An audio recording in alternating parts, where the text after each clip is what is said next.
Hey, what's up? This is Ben from Gravel Throat Reviews. It is February 3rd, 2025, and today I want to talk to you about a album and a band, the band called Shoo Shoo, and their new album, 13-inch Frank Beltram Italian Stiletto with Bison horn grip.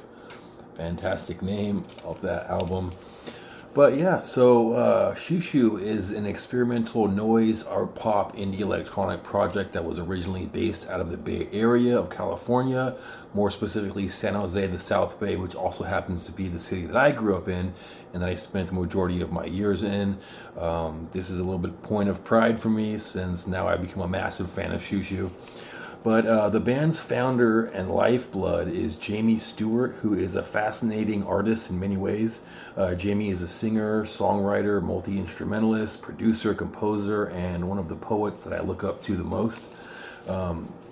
Jamie is fearless when it comes to taking risks that very few songwriters would touch. They explore such topics as pain, abuse, taking one's own life, addiction, violence, love, desperation, sexual fantasies, and more. Jamie does not shy away from describing these experiences with vivid and sometimes disgusting, appalling clarity. Shoo Shoo is very much an acquired taste band. The tracks range from windswept ballads that warm you up to noisy, grotesque eruptions of chaos that challenge every natural survival instinct. Shoo Shoo has gone through a few lineup changes over the 2 decades in its existence, with Jamie Stewart being the only constant member until 2009 when Angela Seo joined the band on the album The Air Force. Later, David Kendrick would join the band on drums, and this is the Holy Trinity that delivered the album that we'll be talking about today.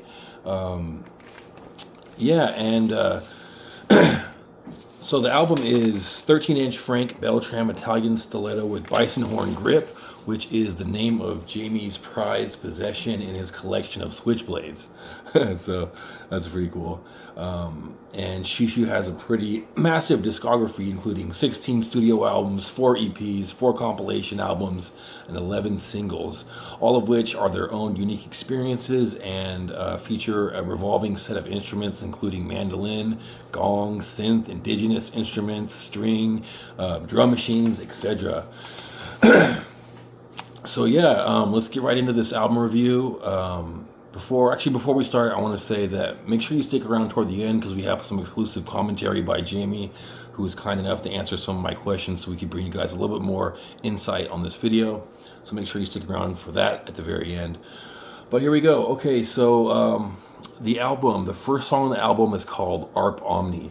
The track starts out with a pulsating synth but quickly melts into a beautiful string ballad with some blooms of static and distortion. The rising synths that float in the background are like shadows in the gloom. It's hard not to drift off into deep thought when this track plays because it's so comforting and warm. Jamie's vocals are intimate and retrospective with their own signature quivering lament. The first verse is very beautiful. Jamie says on this song, "With freckles as sparkling as yours, who could dare to unsparkle your dots? A face as unreasonably adorable as yours, who could dare to thoughtlessly smudge your cheek? With black hair as infinite as yours, who could dare to bar your passage through the void?" Yeah, Jamie is a fantastic lyricist, one of my favorites. And excuse me. The second song is Maestro One Chord. In terms of the album's flow, this song serves as like the first stage palate cleanser and kind of wipes away the pain from the opener song. It was very, very sad. Maestro One Chord comes right in with the most dirty and rugged head nod inducing drum rhythm that plants your feet steadfast into the album. The wavy synth chords swim around through the airspace with a sour electricity on this song. Jamie's vocal delivery is a spoken word style that has a moderate sense of calm urgency. There is some killer background vocals that flex some rhythmic ad-libs. These evolve through the course of the track and are very catchy and dynamic. The computerized vocals that develop near the end of the track are really a nice touch as well. This is a banger. I love that song. Number 3 is Common Loon. This Common Loon erupts from a little distorted guitar lick into a psychoactive synth with fuzzy bass that sounds crushed and driven to frenzy. The guitars drop out as Jamie's whispered and filtered vocals float around in the refrain. This track was one of the singles released before the album dropped, and I can see why they chose this song as one of the singles. It's a very well-established kind of pop formula with an intro, verse, chorus, guitar solo, and then kind of an extended outro that shows some of their guitar and synth chops. This is one of the more digestible tracks on the album. There's a little bit of sexual tension also that provokes an involuntary eyebrow raise, especially with lyrics like, "They are a freak, impermanent candy." Yeah, love this track. That's Common Loon, the third track. Incredibly good song, one of my favorites on the album. The fourth song is Pale Flower. Pale Flower starts with an odd little bout of passing synths and sounds like a swarm of distorted bees. I'm not sure if that was an intentional because of the name of the song. The name of the song is A Little Pale Flower, and there's like these distorted bee sounds, so that could be part of it. Not quite sure. But the song has a tiny bit of tension in the verse before the drums come in. The chorus brings an amazing stringy synth with a super catchy and slightly spooky refrain that just repeats, but tonight it could be. It's very powerful. I love that part. Excuse me. The lyrics are very descriptive and disturbing and vulgar, just like so many brilliant shoo-shoo songs tend to be. In the third verse, they say, "A brand new chimney made from human skull. Beware, you could wipe the excrement of a rainbow off onto a rag. You could wipe the excrement of a rainbow off onto a loved one's thigh." Yeah, Jamie Stewart is kind of known for being fearless when it comes to like appalling and shocking subject matter. He doesn't shy away. He's very honest and forthright with what he wants to say, and I really admire that in a songwriter. And number 5 is Vanificum, and this track begins with like a rising and falling duet between a guitar and some synth keys, and then some big smashing crashes escort the filthy drums in with a red carpet. This is one of my favorite songs on the album. The vocals are more consistent and rhythmic than on previous tracks, and that kind of provides a moment of effortless face scrunching groove worship that just builds through you. This is an absolute banger and kind of completes this cycle of gratification that started with the first track, Maestro 1 chord, or the second track, Maestro 1 chord. The sixth song is Sleep Boulevard. It features some tension-creating synths and a great industrial-style refrain. I like the shakers right up front in the mix, too, and I love the snare sound. It just cracks. Great snare sound on that song. The seventh song is TDFTW, those letters, and it is an electrifying and driving experimental goth rock noise beatdown with some incredible layered synths and urgent sweeps in a menacing backlight. The accompanying vocals by Angela are great, and they paint a feeling of an emergency that desperately needs to be addressed in a futuristic dystopian city. The crescendo is bananas and it creates so much tension you almost implode.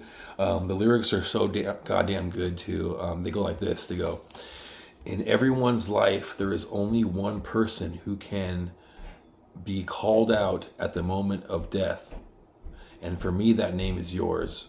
The devil forgiven, the devil forgiven." The verses are amazing too. Angela and Jamie really come through with a cohesive and compelling duet on that track. The last two songs are Bobby Bland and Pina Coconut and Cherry. The former is a kooky synth composition with some buzzing keys and a ton of kaleidoscope-like sounds that materialize, then disappear just as fast. The middle of the track is a completely derailing part. Just kind of derails your senses, and then it slowly melts into like this spoken word chorus that's accompanied by screeching melodic groans. This is a fairly challenging listen, definitely. I still like this song, but it probably is my least favorite on the album. That being said, it's still good. Yeah, and moving on to the final track on the record, it is called Pina, Coconut, and Cherry. It starts with a twirling synth and some mid-paced drum patterns. There's some shrill and despondent waves of synth come in halfway through the verse, and then it all dissolves into like this noisy atmosphere before the most epic and compelling refrain comes in and cranks the energy up to 1,000. Jamie screams the word fantasy over and over in this like tortured manic voice. He goes fantasy, fantasy, fantasy, fantasy, fantasy, and like the energy just explodes in that part. He has so much passion in his voice. It is incredible, in their voice rather. The vocals on the end of this song are so harrowing and panic-inducing. They basically scream about keeping someone to themselves and how that person belongs to them. It's very scary. It's the feeling of total panic takes over, and Jamie just screams, "You're mine, you're mine." It's bananas. Yeah, the crescendo before the final moments of blaring synth fade out, and the album kind of concludes with this just little empty space of silence. Yeah, it's an amazing album. I love it. It's not super easy to get into these guys because they got a lot going on and they have a lot of different influences and stuff.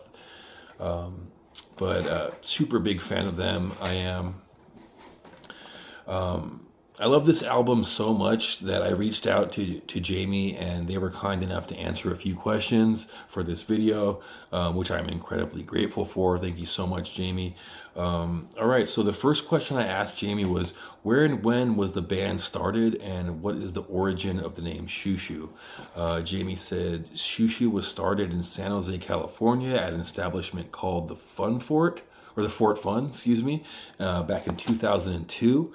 And the name Shushu comes from the movie Shushu, The Scent Down Girl.